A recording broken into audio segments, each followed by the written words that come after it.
इलाहाबाद भी पे क्या अभी कहना है। मैं कविता पढ़ लेता हूँ और ये कविता का जो है फिक्शन मतलब स्टोरी है उसी में, मतलब वो कहानी भी वो इसका हिस्सा है एक तरह से।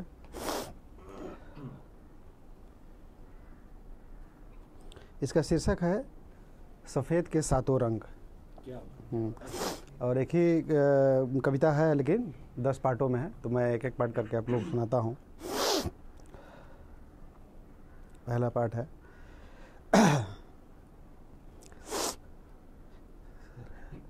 यह कविता कंगना रनावत पर होती तो मैं तुम्हें तुम्हारे नाम से बुलाता। यह कविता कंगना रनावत पर होती तो मैं तुम्हें तुम्हारा नाम से बुलाता। फिर भी तुम बताओ बार बार हर बार तुम उनके मोड़ क्यों मुड़ जाती हो। यह जानते हुए भी कि वे कहीं नहीं जा रहे हैं, वे लौटेंगे अपने माल असबाब के साथ और मलबे में बदल जाएंगे। तुम देखती तो हो मेरी आवाज़ को प्रचलित परंपराओं के खूंटे में बांध दिया गया है जंजीर से, और मेरा देश गांव किन्हीं राजाओं के शक्ल वाले शैतानों के हाथों में। तुम जानती तो हो मैं धरती की घड़ी में चाबी भर रहा हूँ, जो वक्त की सुइयों से नहीं सांसों से चलती है तुम्हारी हमारी। तुम्हें पता तो है मेरे हाथों में न मेरी चाबी है, न मेरे पैरों में वो यात्राएं जो ज़रूरी है तुम तक पहुँचने के लिए। मैं भटक गया हूँ हार मानने की तरह। मैं भटक गया हूँ हार मानने की तरह। मेरे हिस्से की उम्मीद उधड़ती है जैसे उधड़ता है कोई पुराना स्वेटर। मेरी आत्मा को छापते जा रहे हैं गर्व के असंख्य दिमक। मेरा मस्तिष्क विलुप्त होता जा रहा है सत्ता के माथे की सिकन में। मेरा चुप रहना दम तोड़ता है मेरा, और तुम हो कि उनके मुड़ जाती हो। मैंने जहाँ तुम्हारी राह देखी थी मुझे बुलाते हैं वे रास्ते अभी भी, तुम कहाँ से आवाज़ दे रही हो मुझे। मैंने जहाँ तुम्हारी राह देखी थी मुझे बुलाते हैं वे रास्ते अभी भी, तुम कहाँ से आवाज़ दे रही हो मुझे। उन रास्तों से अलग राह लेने पर हर रास्ते धकेल देते हैं मुझे। उन रास्तों से अलग राह लेने पर हर रास्ते धकेल देते हैं मुझे कि यह तुम्हारा रास्ता नहीं है, तुम जाओ यहाँ से। तुमने तो नहीं कहा था कभी कि तुम जाओ यहाँ से। अपना कहना तो याद होगा तुम्हें, मुझे तो इतना याद है कि मैं उसे मंत्र की तरह लगाता हूँ और तंत्र की तरह बिलगाता हूँ। मैं वर्णमाला में अक्षर खोजता हूँ जो वर्तनी की साज सज्जा से सुसज्जित हो। यह संभव नहीं था तो यह भी कहाँ संभव था कि वर्णमाला में कोई इमोजी मिले। यह संभव नहीं था तो यह भी कहाँ संभव था कि वर्णमाला में कोई इमोजी मिले। फिर मैं कैसे छूट गया, किस खाल से बनी है मेरी आत्मा। तुम्हारा सौंदर्य कितना है मेरी देह में, मेरी आस्था में कितनी है तुम्हारी आत्मा। तुम्हारा विस्थापन कितना है मेरे पलायन में, तुम्हारे ताप में कितनी नमी है मेरी। और मैं यह जो जी रहा हूँ तुम कितनी मर रही हो। यह कैसी हिंसा है कि मैं तुम्हें तुम्हारे नाम से नहीं बुला सकता। यह कैसी हिंसा है कि मैं तुम्हें तुम्हारे नाम से नहीं बुला सकता, जबकि मैं तुम्हारा नाम लेकर चीखना चाहता हूँ। जबकि मैं तुम्हारा नाम लेकर चीखना चाहता हूँ। मैं खून के थूक मरते हुए लोगों के बारे में सुना था। मैंने खून थूक के मरते हुए लोगों के बारे में सुना था, इसलिए तुम्हारा नाम चीख के मरने का ख्याल दिल से निकाल दिया। सॉरी, मैं एक बार पढ़ लेता हूँ। मैंने खून थूक के मरते हुए लोगों के बारे में सुना था, इसलिए तुम्हारा नाम चीख के मरने का ख्याल दिल से निकाल दिया। मेरा जीवन इतना साझे का था कि मैंने नमक पानी में कभी कमी नहीं की। मेरे मैं में तुम्हारा मैं इतना था कि मैंने बेईमानी की बात भी मुस्कुरा के कही कि तुम हो मेरी आदिम पहचान की और तुम्हारा अस्तित्व धरती का दर्शन। लेकिन तुमने तो बेईमानी के बात पर भी रुला दिया। क्या चाहती हो तुम मैं अपनी खुशी के आंसुओं के लिए अफसोस क्यों करूं। क्या चाहती हो तुम मैं अपनी खुशी के आंसुओं के लिए अफसोस क्यों करूं। तुम्हें पुकारने की सज़ा मुझे कब तक मिलेगी। नरसंहार का प्रणेता कब तक राजा बना रहेगा। मैं क्यों चूक जाऊं तुम्हारे रास्ते से, लेकिन तुम हो कि बार बार हर बार उनके मोड़ मुड़ जाती हो। यह कविता तुम पर होती तो कैसे होती, तब क्या इतने सॉरी लंबी है लेकिन मैं पढ़ लेता हूँ, बस एक ही पढ़ना है। यह कविता तुम पर होती तो कैसी होती, तब क्या इतने सवाल होते और कितनी मधुर होती। आह यह दग्ध लेखन, फिर भी यह तो देखो ही मनुष्य कितनी अज्ञानता से निकला था कि वह नहीं जानता था कि एक दिन समुद्र सूखने का दृश्य, नदियों को बिलाने का प्रमाण और पहाड़ों के चूर होने की खबरें प्रलय की तरह उसके सामने होंगी। वह प्रजातियों के विलुप्त होते संसार को बढ़ते और जाति नस्ल के गर्भ में लिप्त फैलते संसार को घटते देखेगा। लेकिन अब ये जो उपज रहे हैं मनुष्यों की ज्ञान की हत्या करके, जो जानते हैं जीने के लिए सबसे ज़्यादा ज़रूरी ऑक्सीजन और प्रेम जैसी किन्हीं अदृश्य चीज़ों का होना है, फिर भी वे ताप से धधकती पृथ्वी के जंगलों को गनों और मशीनों के हवाले करना चाहते हैं। जो जानते हैं जीने के लिए सबसे ज़्यादा ज़रूरी ऑक्सीजन और प्रेम जैसी किन्हीं अदृश्य चीज़ों का होना है, फिर भी वे ताप से धधकती पृथ्वी के जंगलों को गनों और मशीनों के हवाले करना चाहते हैं और रचना चाहते हैं कि रेखीय साम्राज्य जिसका सूरज इनके ऐसगाहों से फूटता है और चंद्रमा इनके छलों से। देखो इनका व्यापार और व्यापारियों के कंधे पर पड़े सुकून के इनके हाथों को। तुमने तो एक पल के लिए भी मुझे नहीं दिया है वैसा सुकून। मुझे नहीं चाहिए वैसा सुकून जिनकी नाभि का अमृत जनगण मन की दुर्दशा की रक्त से बनकर जमा हो रहा है। मुझे अपनी बेचैनी दो अपना भय, अपनी प्रतीक्षा में निहारो मुझे, बांधो अपनी पीड़ा में, जोड़ो अपने प्रतिकार से, जिद से, और लो मेरी आज़ाद सांसें जिसे मैं अपने दो सपनों से परे जाकर संघर्ष की मीठी बेलें चुनकर तुम्हारे सपनों की सुंदरतम हरियाली से छांट कर हासिल की है। उनकी जयकारा मत देखो, उनकी सरपरस्ती हमसे हमारी धरती छीन लेगी। तुमसे तुम्हारा मैं, लेकिन तुम हो कि बार बार हर बार उनके मुड़ जाती हो।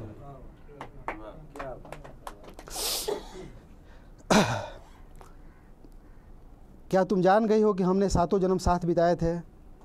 क्या तुम जान गई हो कि हमने सातों जन्म साथ बिताए थे, कि तुम उब गई हो मुझसे और इस आठवें जन्म में भी तुम्हें चीन लेना खल गया है तुम्हें, कि सातों जन्म मैंने ही कैसे पहचाना तुम्हें। क्या बात है। क्या तुम जान गई हो कि हमने सातों जन्म साथ बिताए थे, कि तुम ऊब गई हो मुझसे और इस आठवें जन्म में भी तुम्हें चिन्ह लेना खल गया है तुम्हें, कि सातों जन्म में मैंने ही कैसे पहचाना तुम्हें। तुम पागल हो, यह सब क्या सोचती रहती हो। मैं तुम्हारे संघर्षों का प्रतिफल था, तुम्हारे प्रेम का प्रतिदान भी, इसलिए मैंने जमाने से घबरा कर तुम्हें आवाज़ दी और गुलदस्ता भी। मैं तुम्हारे संघर्षों का प्रतिफल था, तुम्हारे प्रेम का प्रतिदान भी, इसलिए मैंने ज़माने से घबरा कर तुम्हें आवाज़ दी और गुलदस्ता भी। और तुमने उनके चौराहे पर उसे टांग दिया कि देखो मेरा प्रेम। तुमने उनके चौराहों पर उसे टांग दिया कि देखो मेरा प्रेम। जैसा कि ज़माना था, जैसा कि ज़माना होता है, उसने तुम्हारा हुलसना नहीं टांगना भर देखा और सरेआम मेरी जिह्वा के लिए निकल आया। आखिर तुम्हारा प्रेमी इतना कमज़ोर कैसे हो सकता है? आखिर तुम्हारा प्रेमी इतना कमज़ोर कैसे हो सकता है कि जो ज़माने को धत्ता न बता दे। कौन हो तुम मेरी जान, क्यों मुझे चिन्हने से कर रही हो इनकार। हंसी नहीं आती तुम्हें इस बात पर कि मैंने कैसे पत्रों की बिंदी से तुम्हारे माथे की बिंदी को मिलाया था। और उस दिन तुम अपने प्रेम में यूं हो गई थी कि चांदनी भी तुम्हारे मोह से भर गई। तुम्हें दुख नहीं होता कि तुम्हारे हाथों की अंगूठी से मैं अपना ग्रह दोष शांत करता हूँ। तुम्हें नहीं पता कि अपनी प्रेमिका के हाथों में ज्योतिष की अंगूठी देखकर कितना टूटता है प्रेमी। तुम मत उतारना उसे। हाँ। तुम्हें नहीं पता कि अपनी प्रेमिका के हाथों में ज्योतिष की अंगूठी देखकर कितना टूटता है प्रेमी। तुम मत उतारना उसे औचक जैसे तुमने बिंदी उतार दी थी। तुम यह क्या कर रही हो? यह हमारा पहला जन्म है और तुम हो कि बार बार हर बार उनके मुड़ जाती हो। धूल भरी हवाएं उछल रही हैं समुद्र के ऊपर, नमक के पहाड़ पसीज रहे हैं धरती की प्यास में, अम्ल बरस रहा है जल स्रोतों पर, आग सहज हो रही है बारिश में, सहज होना बदल रहा है सड़ा हुआ पानी में, जबकि पानी जबड़े और जांघों से टकरा कर स्वाद पैदा कर रहे हैं लहरों के बिखरने संवरने का। यह इस समय की सच्चाई से ज़्यादा मेरा होने का यथार्थ है, जो न जाने क्यों इस क्रूरता में भी तुम्हें ही खोज रहा है। यह इस समय की सच्चाई से ज़्यादा मेरा होने का यथार्थ है, जो न जाने क्यों इस क्रूरता में भी तुम्हें ही खोज रहा है, और तुम हो कि बार बार हर बार उनके मुड़ जाती हो। क्या तुम्हें नहीं पता था कि देवताओं की अदृश्यता ने देवताओं की तरह अपने लिए 4 अदृश्य हाथ गढ़ लिए थे? क्या तुम्हें नहीं पता था कि देवताओं की अदृश्यता ने देवताओं की तरह उन्होंने अपने लिए 4 अदृश्य हाथ गढ़ लिए थे, और उनकी सजग भीड़ गालियों की शौर्य की भाषा बनाती एक हाथ से अभ्यास कर रही थी शांति और न्याय की ढोंग का, दूसरे हाथ से गलियों में लिंच कर रही थी अपने घर लौटते हुए बदहवास लोगों की, तीसरे हाथ से विश्व गुरु के तिलिस्म में हमें धकेल कर पानी पिएंगे? हाँ, थोड़ा पानी पी लेता हूँ मैं, मेरा मूड। कविता लंबी है हाँ, कभी पानी कभी कविता के आगे पानी मांगने लगा। यहाँ बड़े बड़े कवियों को पानी पिला दिया। हाँ, दूसरे हाथ से गलियों में लिंच कर रही थी अपने घर लौटते हुए बदमाश लोगों की। तीसरे हाथ से विश्व गुरु के तिलिस्म में हमें धकेल कर विजित कर रही थी एक संस्कृति को। चौथे हाथ से हमारे मिले हुए हाथ को अलगा रही थी। क्या तुम सच में इस बात से अनजान थी? आघातों हादसों से ही नहीं, देर सुबह जगे राजा की उचटती हुई नींद भी तोड़ सकती है हमें। यह तो तुम्हारे सामने हुआ कि प्रधान राजा से कैमरा थोड़ा फिसला भर, सीमा पर मारे गए सैनिक और खेतों में उनके परिजन, स्कूल में मास्टर और सड़कों पर उनका ज्ञान, घरों में उद्यमिता और बाज़ार में संवेदना। और यह एक बार नहीं सैकड़ों बार हुआ कि आकाश अपनी नींद के लिए आता हमारे प्रांगण में, इससे पहले कि हम उसके लिए कोई सतरंगी चादर बिछाते। कोई कहीं किसी के इशारे पर उसकी नींद को विस्फोट से उड़ा देता और हम उसके बिखरे हुए कुर्चों को चुनते हुए थक कर एक दूसरे को ही चुभने लगते। और हम उसके बिखरे हुए किरचों को चुनते हुए थक कर एक दूसरे को ही चुभने लगते। फिर भी तुम बार बार हर बार उनके मोड़ मुड़ जाती हो। क्या तुमने सांझ के वक्त आकाश को धरती के गोद में जाते हुए नहीं देखा था? क्या तुमने सांझ के वक्त आकाश को धरती के गोद में जाते हुए नहीं देखा था? क्या तुमने भी मान लिया था कि क्षितिज हमारे आँखों की सीमा का एक सुंदर दृश्य भर है?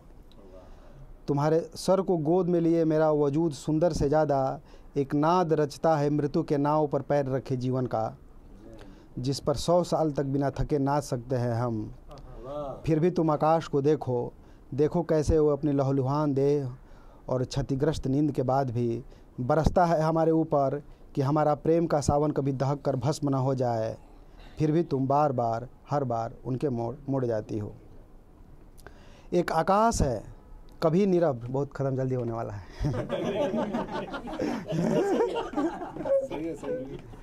एक आकाश है कभी निरभ्र, कभी अब्रजदा, कभी धूप की दहक में। एक सागर कभी चीत, कभी शांत और ज़्यादा हहराता। एक धरती 7 रंगों की, एक जहर है नश्वरता की, एक शुरुआत है शाश्वत। एक आग है कभी अबूझ और ज़्यादा भूख जितनी परिचित। एक रक्त है कभी लाल कभी सफ़ेद, कभी शुद्धता और ज़्यादा नस्ल की। कभी तो यह हो कि इतना सारा कुछ के बाद भी कि तुम हो और एक मैं, लेकिन इन सब कुछ ने हमें खो दिया है कहीं, और तुम हो कि बार बार हर बार उनके मुड़ जाती हो। तुम्हारे सीने पर मेरा हाथ है और तुम्हारी जीभ पर मेरा लहू। तुम्हारे सीने पर मेरा हाथ है और तुम्हारी जीभ पर मेरा लहू। मैं नश्वरता का कांटा उखाड़ने में हिल गया कि मेरा हाथ न हटे तुम्हारे सीने से। मैं नश्वरता का कांटा उखाड़ने में हिल गया कि मेरा हाथ न हटे तुम्हारे सीने से। तुम डर रही हो कि मेरा लहू खत्म न हो जाए, मानो हम अपने रक्त बदल रहे हों एक दूसरे से। क्या तुम अब भी नहीं मानोगे कि हम अपने रक्त बदल कर ही आज़ाद सांस ले सकते हैं? क्या तुम्हें नहीं पता था कि विज्ञान ने जो भी बनाया था उसे सत्ता के अधीन हो जाना था एक दिन? क्या अपने ही खोजों से कांपते कराहते टूटते मरते विज्ञान और उनकी संस्थाओं को नहीं देखा था? क्या विज्ञान इतना कम पड़ गया कि जिनके मात्र 2 हाथों से ही खेवा गया विज्ञान का श्रम अस्पताल पहुँचते पहुँचते उसके कतारों में, गलियारों में, नंबरों में, पर्चियों में और नकली दवाओं में दम तोड़ दे रहा है? फिर उनके पास क्या बचता है बार बार चलने, भागने और पलायन करने के सिवा? लेकिन तुम हो कि बार बार हर बार उनके मुड़ जाती हो। तुम क्यों डर रही हो? तुम्हें तो आसमान इतना प्रिय था कि तुम उसे धरती के साथ टाँक देना चाहती थी। क्या बात? तुम क्यों डर रही हो? तुम्हें तो आसमान इतना प्रिय था कि तुम उसे धरती के साथ टाँक देना चाहती थी, जैसे टाँकती थी लड़कियां अपनी दुपट्टों में सितारों को। और देहरी से बाहर जाते सहमते हुए उनके पैर देहरी के अंदर आते हुए सितारे लेकर लौटते थे। तुम्हें तो आसमान का नीलापन इतना पसंद था कि तुम स्याही के पीछे इतनी चलती चली गई कि कहती चली गई कि मैं चलती जाऊंगी, मैंने शर्तिया रूप से हारने को चुना है। और नीले को निहारती गई ऐसे जैसे स्कूल जाते समय निहारती थी नदियों, झीलों, ताल तलैया को। और कांपी पर समुद्र से निकालती गई उन्हें कि इनके बिना समुद्र का रंग कोई नहीं होता। और रंगती गई इन्हें सफ़ेद रंगों से कि होते हैं 7 रंग सफ़ेद के। और जब मैं निहार रहा हूँ नीले को, जैसे बिना गुनाह किया कैदी सलाखों के पीछे से निहारता है नीला आसमान, फिर भी तुम बार बार हर बार उनके मुड़ जाती हो। थोड़ी सी बची है। बहुत सही है, बहुत क्या बढ़िया था। टेक्निक सही है। हम दूसरा आप नहीं आएंगे इसमें मैंने तो प्रेम में काला पड़ जाने का किया है स्वागत, कि काला रंग है रंगों के संघर्ष का रंग, काले की भस्म की तरह लगाया माथे पर, और देखो तनिक नज़र उठाकर देखो, स्वाद और स्पर्श के आदिम संबंध से परे, शक्ति और संहार के वर्णित अस्तित्व से परे, देखो कि इतनी सीमाओं के बाद भी हम अपने लहू से एक दूसरे का लहू सींच रहे हैं। क्या बात। और तुम कितनी सुंदर हो गई हो। मैं तुम्हें चंपई हरे नीले रंग के नन्हे नन्हे फूलों के छाप वाले स्कर्ट में देखता हूँ तो लगता है तुम संभावना देती हो, और उससे ज़्यादा उम्र। वाह, वाह। लेकिन तुम हो कि हर बार हर बार उनके मोड़ मुड़ जाती हो। और ये आखिरी है। Very nice. जब तुम स्कूल के अहाते में तितलियों के पीछे भाग रही थी, मैं स्कूल से आते ही बधार में छुई मुई के पौधे छूते खोजते गंगा किनारे चला जाता, और जब मुड़ के देखता तो एक तरफ सूरज डूब रहा था और दूसरी तरफ तुम निकल जाना चाह रही थी किसी भी अहाते से। जब तुम स्कूल के अहाते में तितलियों के पीछे भाग रही थी, मैं स्कूल से आते ही बधार में छुई मुई के पौधे छूते खोजते गंगा किनारे चला जाता, और जब मुड़ के देखता तो एक तरफ सूरज डूब रहा था और दूसरी तरफ तुम निकल जाना चाह रही थी किसी भी अहाते से। ध्यान रखना एक बात है जो कही जाती है, ध्यान रखना एक और बात है जो करनी पड़ती है, एक बात और है जो होती रहती है, उसके होने का ध्यान रखना पड़ता है। मुझे बस इसी बात का ध्यान रहता है कि मैं तुम्हें याद कर रहा हूँ कि नहीं। मैं बार बार रास्ता बदल रहा हूँ ताकि तुम अपना मोड़ मुड़ सको। तुम अपना मोड़ क्यों नहीं मुड़ जाती और कहती कि मैंने मोड़ लिया है अपनी धारा और मुड़ गई हूँ उस रास्ते की तरफ जहाँ तुम अपनी सारी थकान के बाद भी पहुँच सकते हो, जहाँ तुम लथपथ हार के बाद भी हंस सकते हो। तुम कब कहोगी कि तुम मेरे मोड़ क्यों नहीं मुड़ जाते। क्या बात। शुक्रिया।